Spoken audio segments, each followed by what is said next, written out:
Bonjour les amis, aujourd'hui une nouvelle vidéo, on va parler de la reine de la pop music. Je vais faire une battle Madonna versus Madonna et je vais comparer les deux albums, donc Confession 2 qui est nouveau et Confession on the Dance Floor qui était sorti il y a 20 ans.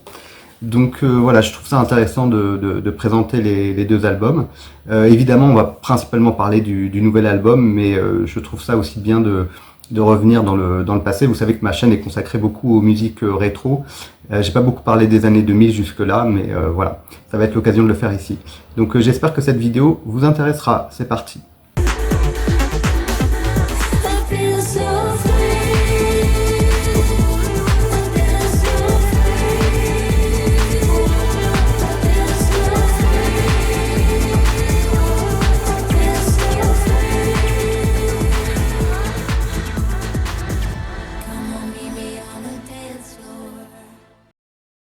Alors, donc on va tout de suite rentrer dans le track listing de l'album.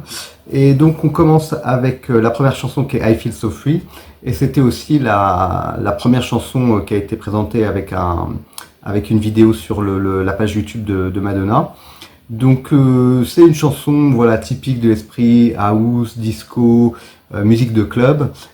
Effectivement, on retrouve bien l'esprit de Confession on the Dance Floor. Et c'est une chanson sur laquelle j'étais un peu mitigé quand je l'ai entendue la première fois. Je trouvais que c'était sympa, mais que c'était aussi un peu caricatural, dans le sens où elle parle beaucoup, et que donc le fait de parler beaucoup, bah, ça reprenait un petit peu des éléments de Confession on the Dance Floor, et c'est aussi quelque chose qui se fait beaucoup dans la musique house. Donc voilà, ça me semblait une chanson sympa, mais pas, voilà, pas extraordinaire. Finalement, rétrospectivement, je trouve que c'est une bonne intro de l'album. Et c'est assez intéressant que l'album se décline progressivement des choses les plus, comment dire, les plus évidentes, les plus accrocheuses, les plus commerciales, entre guillemets, pour aller progressivement vers les choses, les musiques les plus indépendantes et les plus personnelles.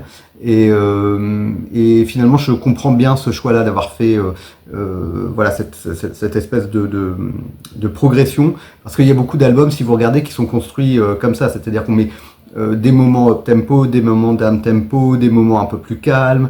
Et donc, on a toute une variété de sons différents. Alors que là, tout est construit en progressif. Mais ça donne quelque chose de beaucoup plus immersif et j'aime bien. Donc c'est une chanson que j'aime bien, donc elle l'a fait avec Stuart Price. Et il y a des éléments dedans de French Kiss, qui est un des premiers tubes de house music en 1989, si je me trompe pas. Mais en fait c'est vraiment, c'est juste un sample vocal et c'est plus l'idée de ce type de musique-là, plutôt que des éléments vraiment forts de la chanson, quoi. Voilà, ensuite on enchaîne avec Good for the Soul, qui est donc une chanson pop dance qui fonctionne bien, qui est dans l'idée aussi de dire que la dance music, c'est pas que, comment dire, c'est pas que une musique superficielle, c'est une musique qui amène du bien-être, du bonheur aux gens. Il y a aussi des chansons dans l'album où elle explique que la musique de club, c'est une occasion aussi de pouvoir aborder des sujets plus profonds et que c'est pas juste la superficialité, quoi. Quelque part, elle a prouvé ça pendant toute sa carrière, puisqu'elle a toujours réussi à faire des titres accrocheurs qui passaient en club, mais elle a toujours beaucoup travaillé les paroles de ses chansons. Ensuite, on enchaîne sur One Step Away, toujours pareil, fait avec Stuart Price. C'est pareil, c'est une bonne chanson qui a un potentiel, je pense, à sortir en single. C'est simple, efficace, et au départ, donc on est vraiment sur de la bonne humeur hein, dans cet album. Ensuite, le fameux duo avec Sabrina Carpenter, Bring Your Love. Là, je dois vous dire qu'a priori, pour moi, c'est le duo que je préfère de Madonna de toute sa carrière.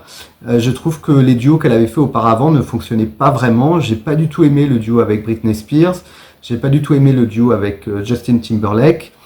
J'avais même pas particulièrement apprécié sa collaboration avec Prince en 1989.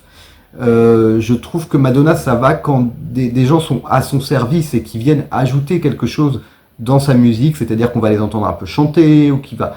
Mais vraiment faire un duo où les deux sont à égalité, en général, je trouve que ça fonctionne pas.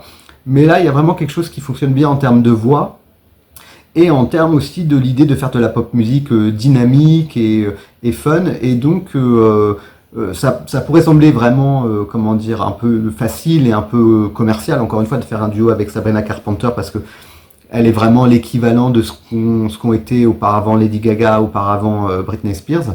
Mais finalement, ça fonctionne bien et c'est une piste qui est agréable à écouter. Donc voilà, honnêtement, c'est une des chansons les plus agréables de l'album. Ensuite, on continue avec Danceteria. Donc là, c'est clairement un de mes titres préférés de l'album. C'est un titre déjà beaucoup plus ambitieux, beaucoup plus abouti.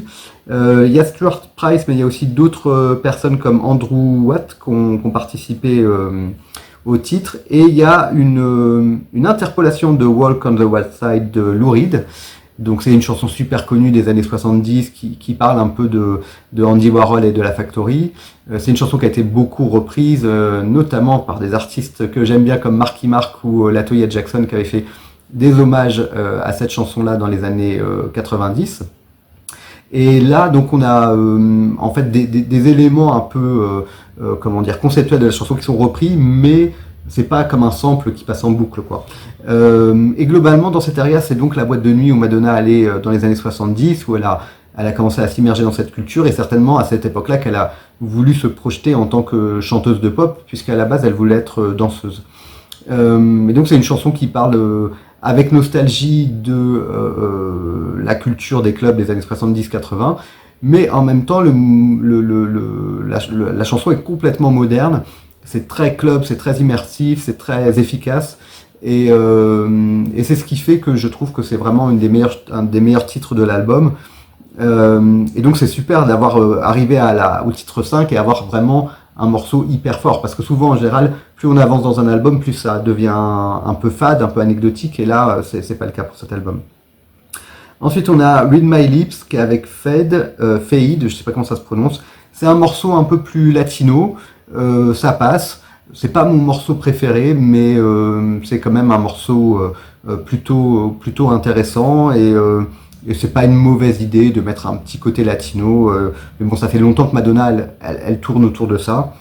Voilà. Ensuite, en numéro 7, on a Everything, donc qui est fait aussi donc juste par Madonna et Stuart Price. Là, c'est une chanson plus ambitieuse, plus bizarre. Qui est particulièrement jusque-boutiste, agressive, on va dire. On l'entend crier notamment dans la chanson. C'est une chanson que j'aimais bien au départ et que j'aime moins maintenant. Je la trouve un peu too much, elle manque un peu de subtilité.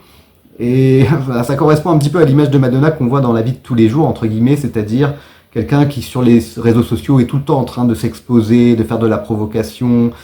C'est cette Madonna qui oublie la sensibilité et n'est que dans l'agressivité et la provocation. Donc c'est pas l'aspect de Madonna que je préfère. Après, honnêtement, ça fonctionne bien hein, dans le track listing. Mais voilà, c'est pas mon titre préféré. Et ensuite, on a Love Sensation en 8. Donc toujours pareil, fait par Madonna et Stuart Price. Là, une chanson super groovy, qui a vraiment un esprit plus disco, qui est vraiment hyper agréable, hyper summer, quoi. Bon, elle a vraiment bien fait de sortir cet album en été, d'ailleurs, parce que c'est un album parfait pour l'été. Mais donc je trouve que c'est une chanson que j'aime bien. Et bizarrement, j'ai vu que cette chanson était enlevée du track listing de la version 12 titres, donc la version CD simple sans pochette. Je trouve ça un peu dommage parce que je trouve que c'est une chanson qui est vraiment tout à fait cohérente avec le projet Confession 2, donc c'est-à-dire la suite d'un univers musical festif, quoi. Et donc moi j'aime bien Love Sensation, je trouve que c'est une bonne chanson. Alors donc on va continuer sur les pistes de l'album pour la deuxième partie. Donc on a Love Without Words en piste numéro 9, donc toujours la même équipe que précédemment. C'est encore une chanson club, une chanson alors qui a aussi un côté un petit peu expérimental, un petit peu comment dire, un petit peu un peu moins évident que les premiers titres. Mais globalement, bah, ça fonctionne toujours bien dans l'esprit de l'album. C'est un album concept hein, de toute manière. Donc l'idée c'est vraiment d'être immergé dans une atmosphère. C'est pas comme le principe habituel de la pop musique. On va avoir plein d'éléments différents pour avoir un petit peu de sucré, un petit peu de salé, un petit peu de lent. Là, on est vraiment dans l'idée de tout doit aller bien ensemble, quoi. En 10, on a Bizarre, qui est une de mes chansons préférées de l'album, qui est avec Martin Garrix. Qui est un jeune, donc j'ai regardé vite fait sa biographie sur Discogs, donc il fait de l'électro. Et c'est une chanson visiblement, alors je sais pas à quel point c'est vrai, hein, mais où elle parlerait de Sean Penn, de son premier mariage. En tout cas, c'est une chanson sur l'amour, donc elle dit il n'y a que l'amour qui peut être aussi bizarre que ça. Donc sur l'évolution des sentiments, sur j'imagine l'emprise que peut avoir quelqu'un d'amoureux sur quelqu'un dont on est amoureux sur nous-mêmes. Mais je trouve surtout qu'elle fait parfaitement le projet de l'album. En fait, c'est de la dance music intelligente, quoi. C'est-à-dire que on a vraiment un texte, on a vraiment une atmosphère, et en même temps, on peut tout à fait danser sur cette chanson. Moi, j'aimerais bien que ça sorte en single parce que je trouve que c'est bien qu'elle montre son côté artistique. Et d'ailleurs, si elle n'avait pas ce côté artistique, est-ce que sa musique aurait autant d'intérêt? Je suis pas sûr, quoi. Voilà. Alors après, on enchaîne vraiment sur plein de chansons super intéressantes. Après, on enchaîne avec en 11 sur School. Ah, là, j'adore, hein. C'est vraiment une chanson hyper ambitieuse, hyper étrange. Et qui est vraiment, pour le coup, la pièce nouvelle dans la discographie de Madonna. Elle explore des territoires qu'elle n'a pas vraiment explorés. Encore qu'on pourrait dire que quelque part, ça correspond un petit peu à l'époque American Life, où elle avait fait de la musique plutôt expérimentale, on va dire. Mais c'est hyper bien foutu. Donc c'est fait par Madonna, Stuart Price, mais après plein d'autres gens, Triangle Park, Mustapha Lebo. Il y a plein de gens qui ont collaboré à cette chanson. On doit avoir presque 8 auteurs. Et globalement, dedans, elle raconte un peu que la vie est une école et qu'elle va apprendre à quelqu'un la vie, ce qu'elle sait de la vie, ce qu'elle sait des relations amoureuses et tout ça. Et en même temps, elle fait référence à une de ses vieilles chansons. Elle dit I'd rather be your lover, donc ça fait référence à une chanson de 1994. Et elle dit je veux bien être ton enseignant, mais je préférais être ton amoureuse, quoi, en fait, typique de Madonna, quoi. Mais ce qui est trop marrant dans la chanson et ce qui est trop bien fait, c'est sa voix a été transformée pour qu'elle parle en grave, pour donner l'impression un peu d'un maître d'école hyper autoritaire. Et donc il y a des parties où elle chante en grave, des parties où elle chante pas en aigu, mais elle chante dans sa voix normale, quoi. Et j'adore l'atmosphère. C'est vraiment une musique de club hyper bizarre, hyper ambitieuse, hyper immersive. Et pour l'instant, je dirais que c'est la meilleure chanson de l'album. Ensuite, on a Fragile, qui est une chanson plutôt pas une ballade, mais plutôt une chanson un peu mid-tempo. C'est mignon, j'aime bien l'introduction. C'est pas ma chanson préférée. Ça me rappelle un petit peu des titres à l'époque de Music. Un peu en demi-teinte. Et alors, bizarrement, j'ai vu que dedans étaient crédités Esther et Stella, donc c'est ces deux filles, ces jumelles adoptives. Mais honnêtement, il faut vraiment tendre l'oreille pour écouter à quel moment elles chantent. Moi, je n'ai pas réussi à repérer à quel moment on les entend particulièrement chanter. Dites-moi dans les commentaires si vous aviez remarqué que ces filles chantaient dedans. Ensuite, on a My Sins Are My Savior, donc qui est le duo, enfin la collaboration avec Stromae. Donc là, c'est aussi une chanson assez intéressante, assez artistique. Je trouve que c'est pas mal quand même qu'elle collabore avec Stromae, même si je suis pas fan. C'est pas illogique pour moi. Je vous avoue que j'aurais préféré qu'elle fasse une collaboration avec Booba. Je trouve que ça aurait été beaucoup plus percutant, mais je pense que leurs univers politiques sont beaucoup trop opposés pour qu'ils se rejoignent. Mais il n'empêche que cette chanson, elle est intéressante. J'ai rien contre Stromae, mais je trouve que on pourrait enlever sa partie et ce serait à peu près pareil, quoi. C'est pas. Ce que j'aime bien, c'est qu'en fait, ça prend un sample de Army of Lovers, de leur chanson qui s'appelle My Army of Lovers, et qui est une chanson très très atmosphérique des années 90.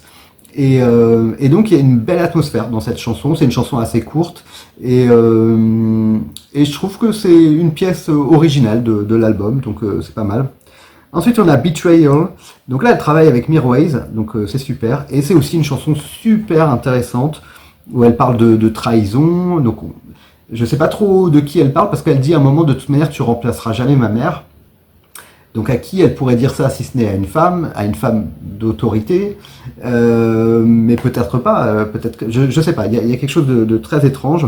Et ouais, non, franchement, et alors il y a aussi de la musique de Erik Satie qui est mis dedans. Donc en fait, c'est de la musique classique quasiment qui est utilisée dedans.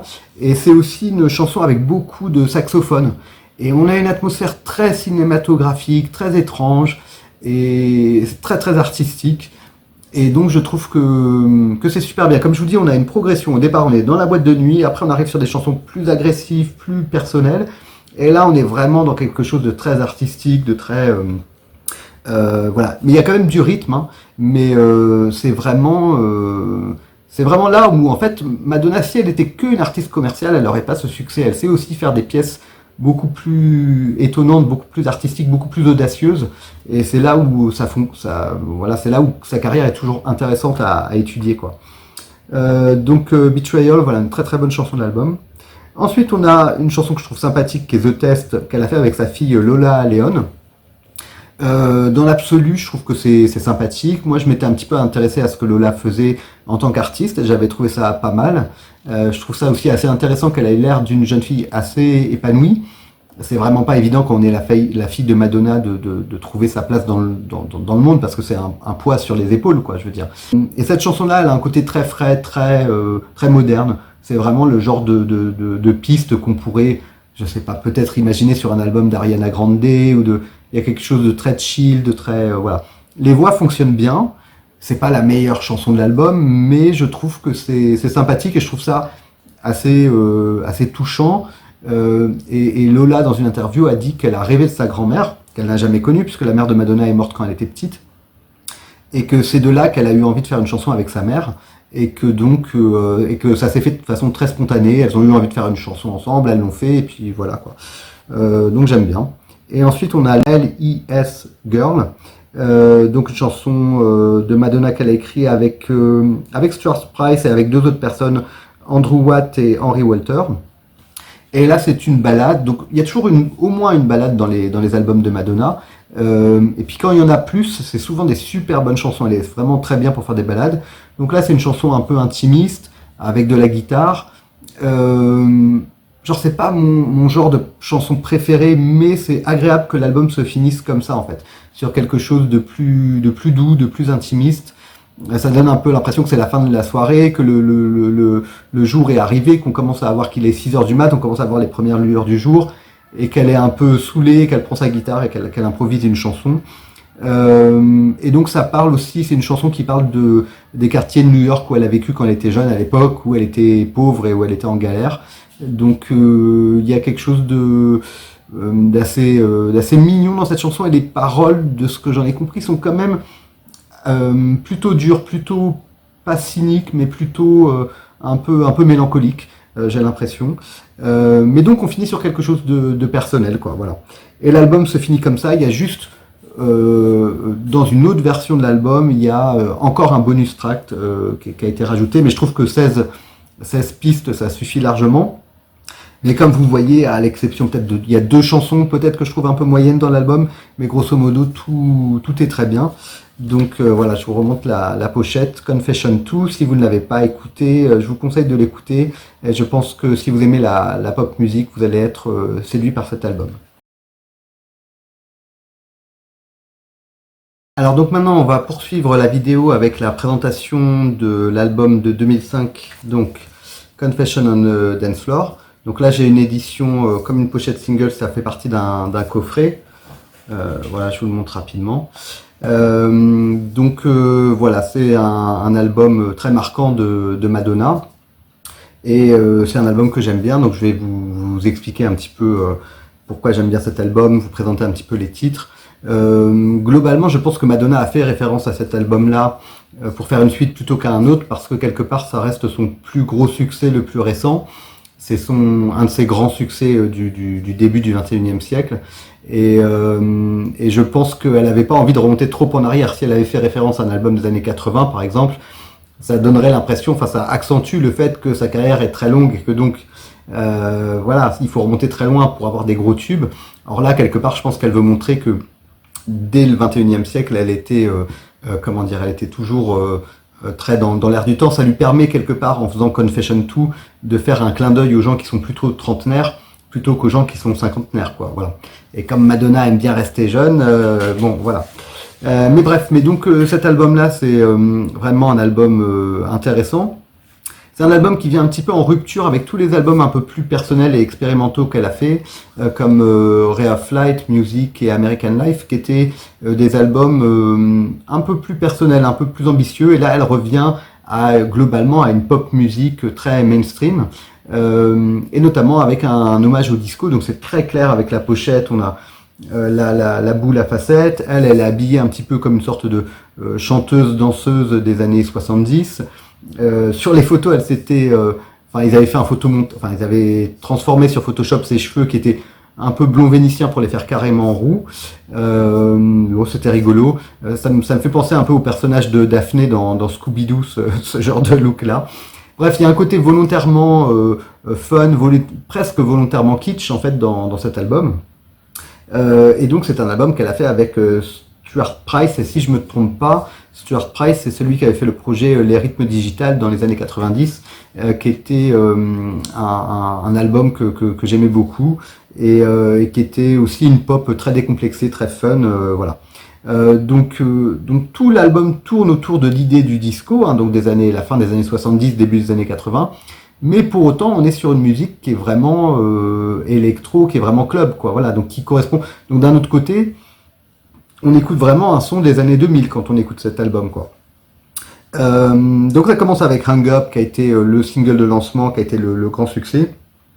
Dedans, elle utilise un sample d'ABBA. Alors c'est vrai que c'est pas subtil, hein. C'est vraiment c'est massif, quoi. Le sample, on l'entend tout le temps. C'est un peu comme ce que faisait à l'époque David Guetta ou je sais pas moi d'autres Bob Sinclair, où c'est vraiment on fait voilà, il faut que ce soit efficace, mais pour la subtilité on repassera, quoi, voilà. Il n'empêche que la chanson fonctionne super bien. Elle raconte toujours un peu ce qu'elle raconte dans ses chansons, c'est-à-dire que elle quitte un mec qui se fout de sa gueule, enfin qui ne la respecte pas assez. Donc elle dit grosso modo, bah moi tu me faisais attendre au téléphone, bah moi maintenant c'est à mon tour de raccrocher, puis c'est fini, quoi. Voilà, la relation est finie, mais ça reste une chanson hyper iconique de Madonna que j'aime beaucoup. Honnêtement, j'aurais préféré qu'ils utilisent un sample un peu moins connu, un peu moins évident, mais bref. Ensuite, on a Get Together, qui est vraiment une chanson super efficace, super sympa, qui a bien fonctionné, qui rappelle un petit peu ces chansons à l'époque de Like a Prayer, dans l'idée en tout cas, c'est-à-dire une chanson que tout le monde se met ensemble, tout le monde fait la fête ensemble, et donc on est vraiment on a vraiment la tonalité d'un album très très positif, très festif. Je pense même qu'on peut dire que c'est l'album le plus festif de Madonna de toute sa carrière. Ensuite, on a Sorry, qui est pareil, une chanson mythique, hyper efficace, qui est sortie en single. Donc elle parle dans plein de langues différentes dans la chanson. Donc elle dit encore une fois à un petit ami imaginaire ou réel que elle veut plus entendre ses excuses, que voilà, elle en a ras-le-bol, quoi, qu'il fasse des conneries et qu'après il vienne s'excuser. Ensuite, on a Future Lovers. Donc ça, c'est une de mes pistes préférées de l'album. C'est une chanson disco immersive qui fait beaucoup de clins d'œil à Giorgio Moroder, avec qui Madonna aurait dû travailler, mais ça ne s'est pas fait finalement. Donc enfin, pas à cette époque-là, hein, à une autre période. Mais Future Lovers, je trouve que c'est une des meilleures chansons de l'album. C'est à la fois efficace et à la fois artistique, donc j'aime beaucoup. Ensuite, on a I Love New York, qui est sa lettre d'amour à New York, puisque elle a débuté sa carrière artistique à New York. C'est une chanson qui fonctionne super bien, qui a un petit côté agressif, mais qui est toujours vraiment orientée pour la piste de danse, quoi. Et comme Madonna ne fait jamais les choses à moitié, elle en profite pour expliquer pourquoi elle n'aime pas toutes les autres villes du monde, mais qu'elle adore New York. Voilà. Ensuite, on a Let It Will Be, qui est une chanson un petit peu plus douce, un peu plus atmosphérique, qui vient bien équilibrer l'ensemble. Justement, c'est bien quand on a eu plein de titres super pump it up, c'est bien de calmer un petit peu le jeu. Ça fonctionne bien. Forbidden Love, c'est une chanson que j'aime beaucoup, qui est très belle, qui reprend des thématiques qu'elle avait utilisées, il me semble, en 1994 dans Bedtime Stories. C'est un album dont il faudrait que je fasse une vidéo dessus parce que c'est mon album préféré de Madonna, donc je trouve que c'est un album super intéressant. Mais grosso modo, cette thématique-là d'un amour interdit, alors on peut l'interpréter de plein de manières différentes, mais d'un amour impossible aussi, je pense que c'est ça. C'est une thématique qui revient souvent dans les chansons de Madonna, même quelque part dans Papa Don't Preach, elle parlait de ça, hein. Elle parlait quelque part d'une jeune fille dont les parents auraient interdit une relation parce qu'elle, elle aurait eu... Enfin, il y a plein d'interprétations qu'on peut donner, mais bref. L'idée d'un amour impossible, bah, c'est son côté romantique, c'est son côté Roméo et Juliette, quoi, hein, voilà. Et Forbidden Love, ça fonctionne bien. Jump, une chanson qui est sortie en single super efficace. Le clip était hyper beau. J'adore, franchement, c'est une chanson qui donne envie de sauter, de danser, de voilà. Et en même temps, c'est une chanson qui est un peu plus subtile que les autres. Musicalement, c'est un petit peu plus, un peu moins boom boom et un peu plus atmosphérique, on va dire. Donc voilà, j'aime bien. Ensuite, on a Isaac, donc qui est une chanson avec une atmosphère, moi je dirais arabisante.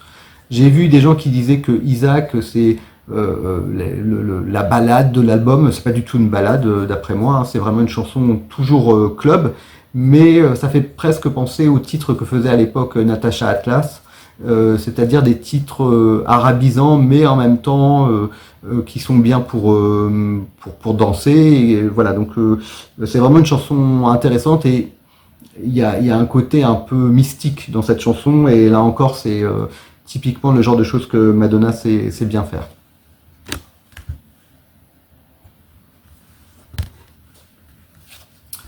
Donc ensuite on continue l'album avec Push, qui est aussi une de mes chansons préférées de l'album. C'est une chanson que j'avais un peu oubliée et en réécoutant l'album j'ai trouvé vraiment que ça fonctionnait super bien.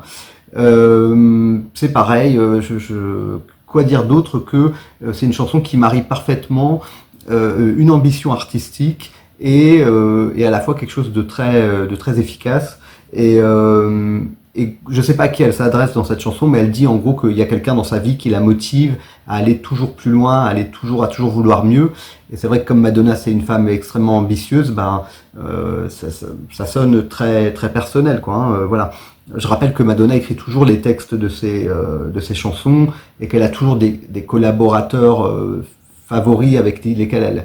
Il y a eu Patrick Léonard par exemple, mais là on voit qu'avec Stuart Price, ils sont vraiment immergés dans une atmosphère et qui comprennent bien ce qu'ils font. C'est pas juste pour travailler avec un producteur à la mode, quoi. Donc Push, c'est vraiment une chanson que je vous recommande d'écouter si vous connaissez pas bien cet album pour découvrir le côté plus original et plus artistique. Et ensuite on finit sur Like It or Not où Madonna nous dit grosso modo je suis comme je suis et que ça vous plaise ou que ça vous plaise pas, je vais continuer à faire ce que j'aime. Typiquement le mantra de Madonna de toute sa carrière, hein, elle a toujours vécu sa vie comme ça. Donc c'est une thématique qu'elle a eue dans plein de chansons par le passé et qu'elle aura encore dans l'avenir. Et donc là on est sur une chanson qui est presque une ballade, qui est une chanson plus intimiste et là qui fait, pour le coup c'est la seule chanson qu'on pourrait un peu relier à Music et American Life. Mais c'est bien voilà, de finir par une ballade. Vous voyez que dans l'idée, on a à peu près la même idée que sur Confession 2, sauf que là, c'est beaucoup plus centré sur le dance floor et l'aspect intimiste arrive un petit peu à la fin, mais beaucoup moins fort, quoi. Voilà.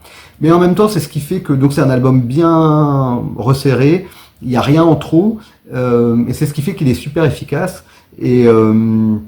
Et honnêtement, c'est un des albums les plus dansants, les plus festifs, les plus positifs de Madonna. Et donc, c'est vraiment un bon album. Je me souviens qu'à l'époque, j'avais trouvé que la pochette était vraiment too much avec le logo énorme comme ça de Madonna. Mais finalement, voilà, ça va bien avec la musique, quoi. Voilà. Donc, un bon album. Bon, les deux albums, je les aime beaucoup, hein. Donc, vous voyez, je pourrais mettre 9 sur 10 pour les deux albums, hein. Je trouve qu'ils sont différents, mais on est vraiment sur des albums très, très intéressants. N'hésitez pas à me dire en commentaire ce que vous pensez du nouvel album, quels sont vos albums préférés de Madonna. Et puis moi, voilà, à l'occasion, je vous parlerai peut-être de... J'ai acheté aussi la réédition de Bedtime Story, mais je l'ai pas encore ouvert, donc vous voyez, voilà.